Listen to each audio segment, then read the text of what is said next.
What's up, guys? Ryan with CPP Tech. So, real quick, I'm just going to get into this. I come across a video from this old house. It actually says how to fix and upgrade weak Wi-Fi signal, right? Well, I was kind of curious, to see what their solution was. Sorry, train of thought. So I went ahead and watched it, and I have a lot of problems with this video. So we're gonna go ahead and go into it, and yeah, let's just dive in here and take a look, shall we?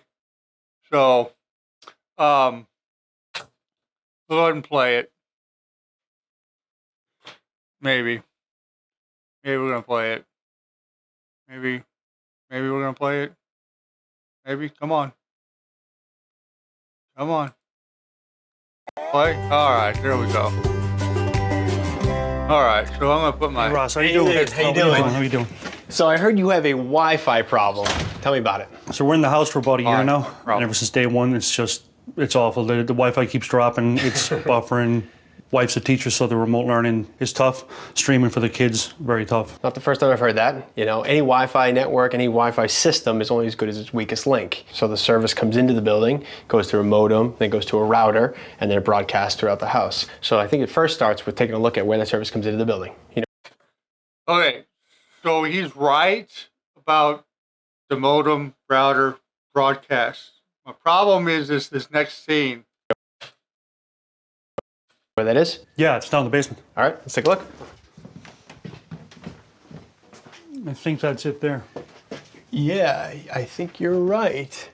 So this white wire, this is the input. So this white wire is the internet service provider's cable coming into the building. And that's actually going to the input channel of this amplifier. And that's a really good thing because what I normally see is a bunch of these. That's a splitter, right? Okay, let's continue, and I'll wait for him to be done. The internet service comes in and it splits to all different devices. And sometimes there's a lot of these. And the thing is, each one of these cuts the signal in half. So we want to reduce these and you don't have any. So that's a good thing, okay? So from there, this amplifier is actually amplifying the signal coming in to all the devices. It's going to the cable box, it's going to the modem. This device does require power. It is plugged in here. Okay, so here's some of my problems with this. Here's some of my problems. So I don't know what, go back and forth. How do I go with this?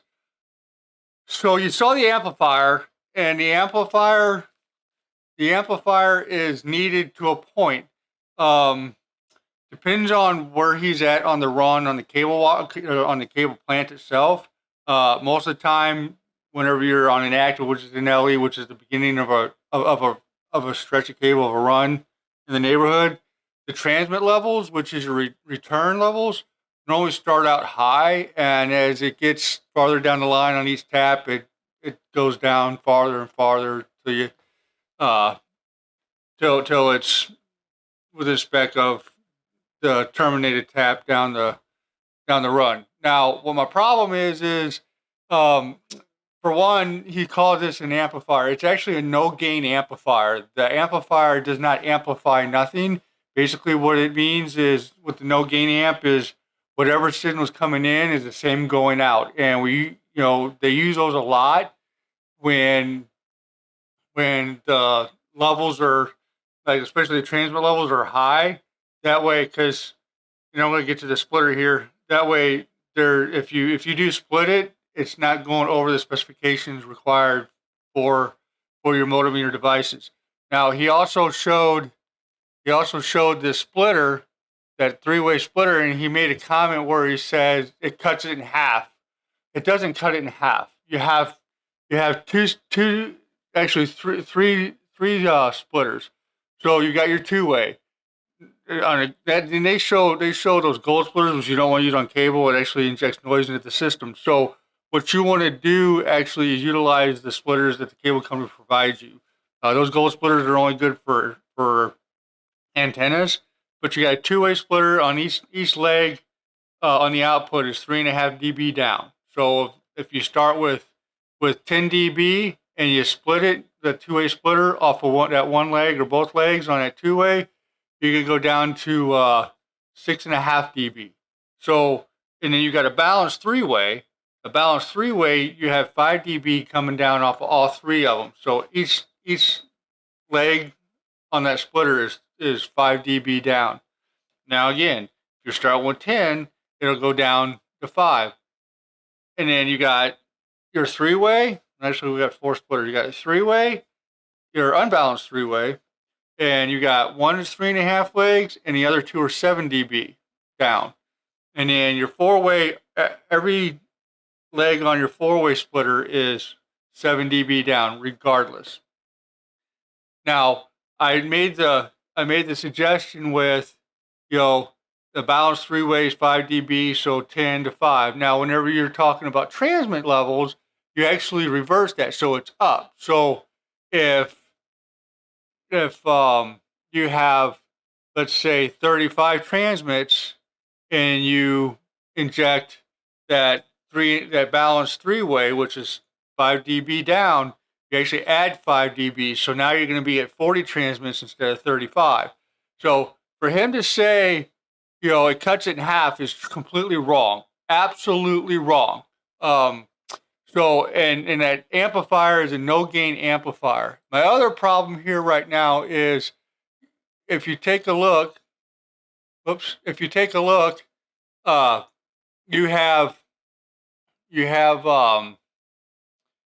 the amplifier is powered up on a GFI. I hate amplifiers to begin with, but if you're going to power the amplifier, don't power it on the GFI, because what happens is the GFI trips and then it kills signal to that amplifier, and then your SOL stuff's not working, and nobody ever thinks to go look at that GFI to see if it's been tripped. So the other thing too is you just got to know what signal levels you are, and the problem is if you don't have an Onyx meter, or we call Onyx meters, ONX meter, or DSAM, you really don't know what signal levels coming into that house unless you have your service provider come in and actually test the signal. So I would trust if there's an amplifier in there, it's needed, because if you have 4 devices, 5 devices in a house, and you do put all those splitters on there, yes, then the transmits are going to be kind of on the high side, and then your forward levels, depending on how they've set it up on the outside and how long the run is on the drop. So for him to even go down here and look at all this stuff is just, it's pointless unless you have all the gear to actually take a look and see what you have. Because that Onyx meter actually will run a DOCSIS test, and you can do a throughput and see what the actual speeds are on the cable, not necessarily coming out of the modem and the router first, because without that meter, you're not going to see that. This part here really irked me. So let's go ahead and let's go on and see what else he has to say.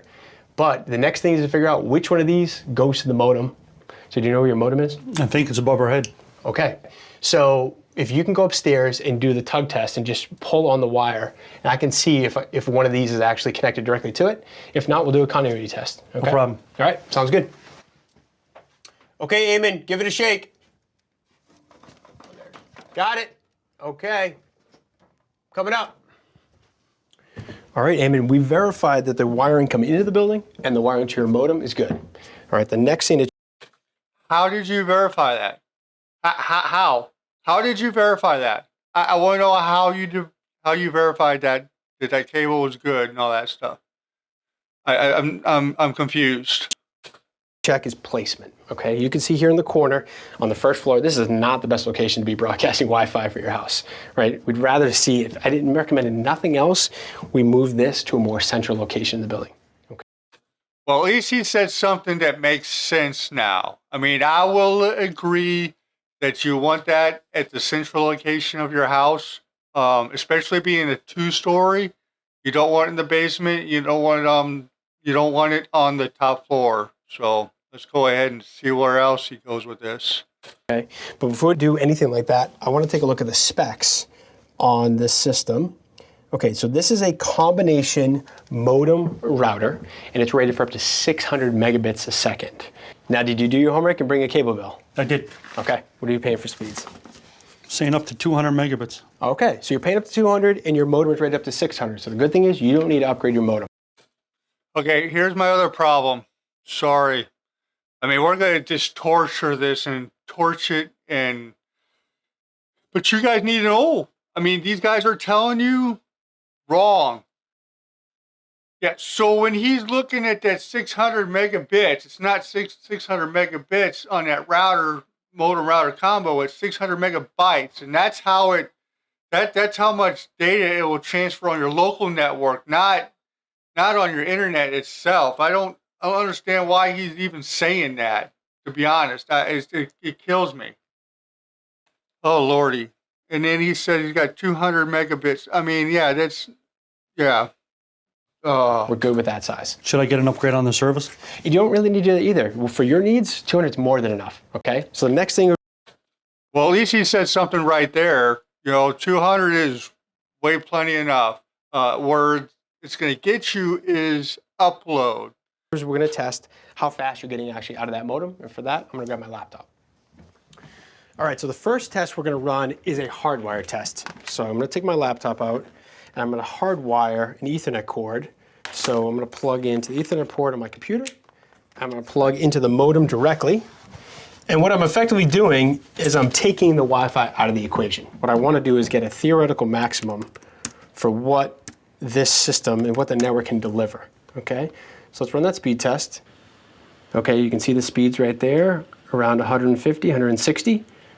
So that is the speed right now at this moment in time as we're doing the test. And that's going to change. It's going to fluctuate over time. So it depends on how many people are actually on the network at that moment in time. And you can see we're at 170 for our average download speed at this moment in time. That's a really good speed. So the next test we're going to run is we're actually going to disconnect from this. And we'll do 3 Wi-Fi tests. We're going to do one on each floor. So one in the basement, one on the first floor, one on the second floor. And we'll see what we get. Okay, so before I even go into this wireless thing, the modem that they have sitting there is an old modem router combo. It looks like one of those old Netgear modem router combos that the cable company used to use. It does have the 2.5, but it's not AC. The 5 and the 2 are both on the end, and I'm curious to see why he's getting actually, because in the next scene you'll see you run a speed test and he'll get like 90 on the download, and I want to know what network he's actually on, if he's on the 5 or the 2. So go ahead and go on to the next one. All right, so let's do a Wi-Fi test here on the first floor, so we're close enough to the router. Okay. And now check out this ping whenever he starts this. once we run that speed test, let's see what we get. Okay, we're right around 100. 93. Holy. So the first floor Wi-Fi test is coming out at 96. Is that good? Yes, 96 megabits per second is a really good speed for normal internet activity, right? So video conferencing, email. Video conferencing, you didn't show the upload. The video conferencing isn't going to be crap if you don't have enough upload. Streaming a video, that's totally fine. That's actually a good speed. So let's head upstairs and we'll do the same Wi-Fi test. All right, let's run a speed test. Okay. Now the other thing I have an issue is where are they adjacent on the top floor from where the router is? Because when I do this kind of thing, when I do these speed tests like this that he's doing, if the modem's over here, man, if the modem's over here, I'm going to the farthest point of the house, all the way to the other end of the house to see where I'm at. If you remember, we were 96 downstairs, and we are... Now all of a sudden you've got a 10 ping. From 96 to a 10. They will show upload later on, but they stop showing. They don't even show the upload yet. At 40 megabits per second upstairs. Of course, we're farther away from the router, so it has, the Wi-Fi signal has to get through more building materials like the flooring and the drywall. And there's also, a little bit of interference that can be occurring from baby monitors and other devices, microwaves, for example. He's right about that. All that stuff does interfere with the wireless, but it depends on what's between the upstairs, the downstairs. Do you have plaster walls? Do you have just regular walls?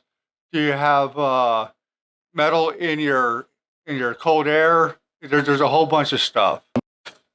I did run a Wi-Fi analysis, and the good thing is you don't have any interference from neighboring networks.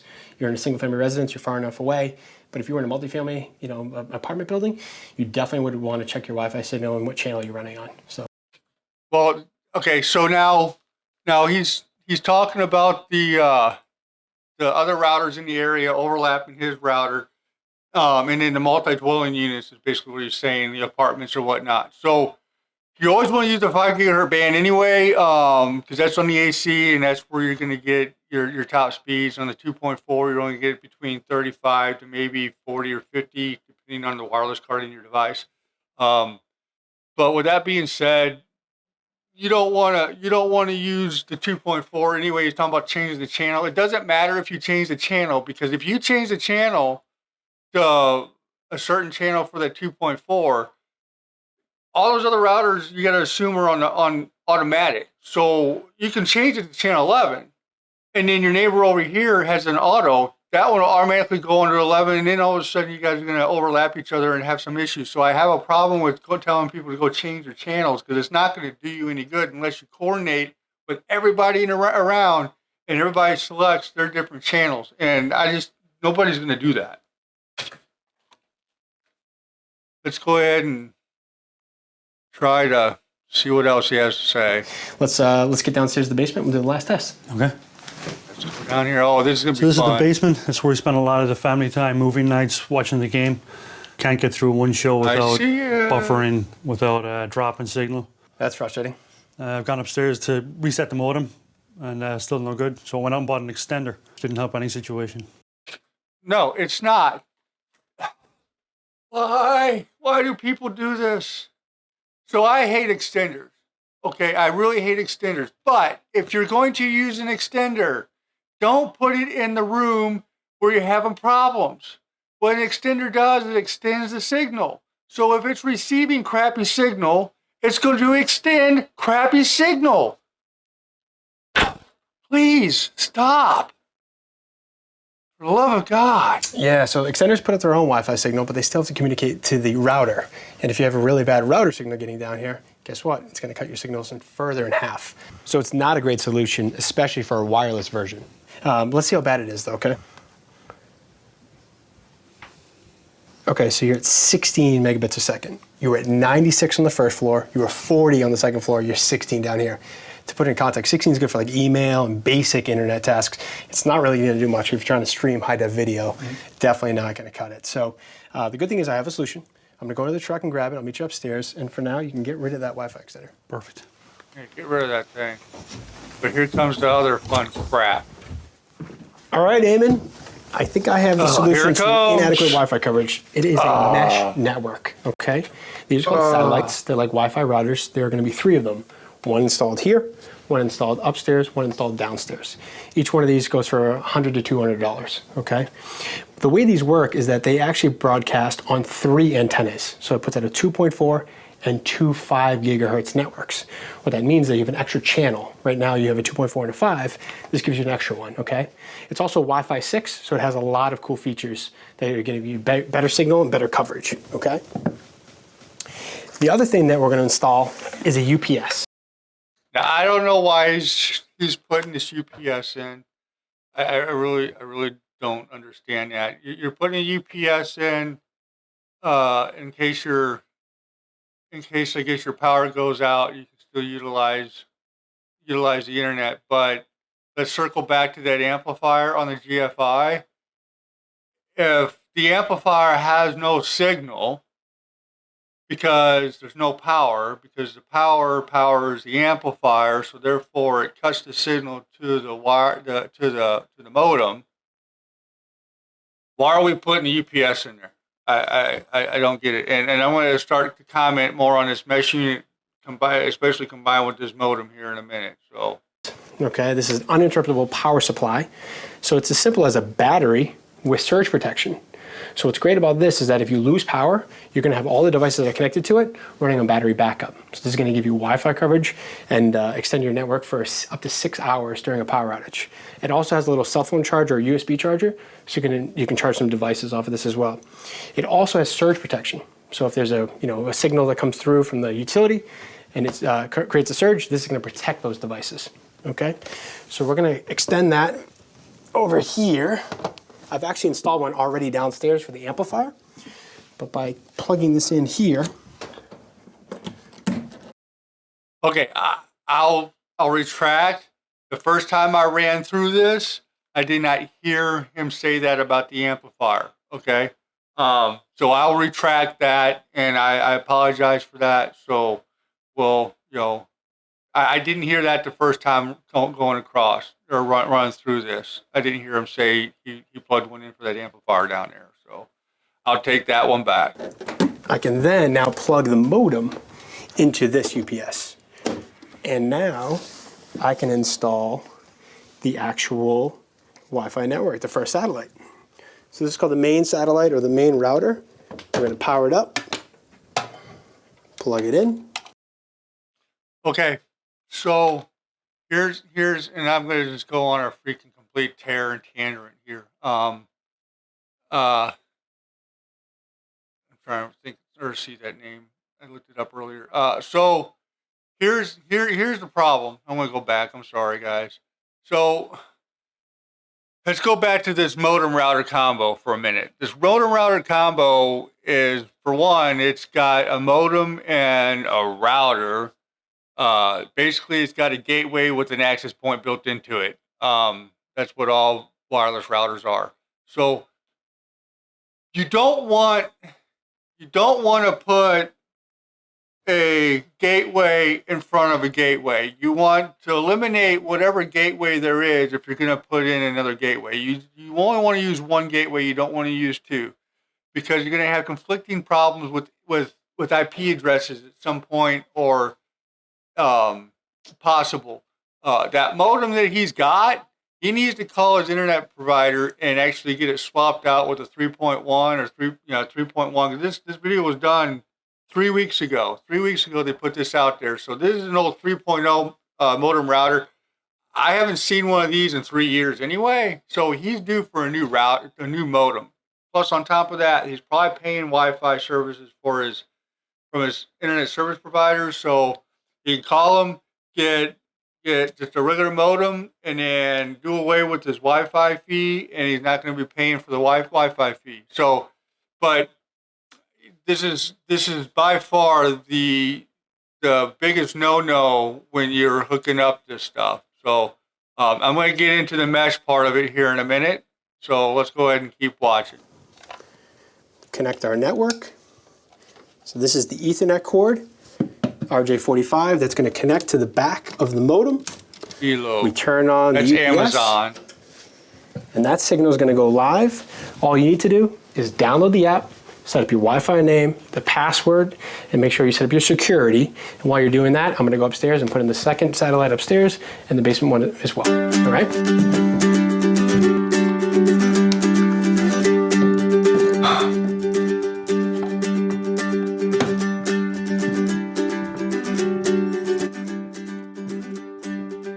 All right, Eamon, did you get the Wi-Fi configured? Yep, all configured. All right, awesome. Now the moment of truth. Let's do the speed test. Oh! All right, 11. 241. I'd say that's quite an 241. improvement. Let's head upstairs. Run that speed test. If you remember correctly, we were at 40 before. Okay. And Hey, look at another ping that, at 10. 235. Okay, let's head to the basement. We'll do the last speed test. All right. Final test, here we go. So if you remember correctly, we were at 16 before, and look at that. We're at 183 megabits per second. That is blazing fast, okay? You're gonna be able to watch all the crazy. news you want. You're not gonna have buffering. You don't have to go upstairs to reset the modem anymore. And you really, the power of this mesh network is that all those satellites work together to strengthen the Wi-Fi coverage across your house. So the last test, let's set up and run your TV. Okay, the TV's configured. Okay. I'm not going to go through the rest of that. So my problems with these mesh units. You heard them talk about earlier. It's got a tri-band. Basically, it's a tri-band router, right? It's got the 2.4 and 2.5 gigahertz bands. It's got the Wi-Fi 6. Blah blah blah. Okay, so that was an ELO. It's from Amazon or whatnot. So basically, on your mesh units, they're meshed together. So therefore, you have one network name and one password. So yes, it has those antennas on there. However, you are not able to set it up to keep them separate. So the problem you're going to run into is if you can't, log on to the 2.4 gigahertz band directly without the mesh part, just it's solely on that, and then the 5, and then the other 5.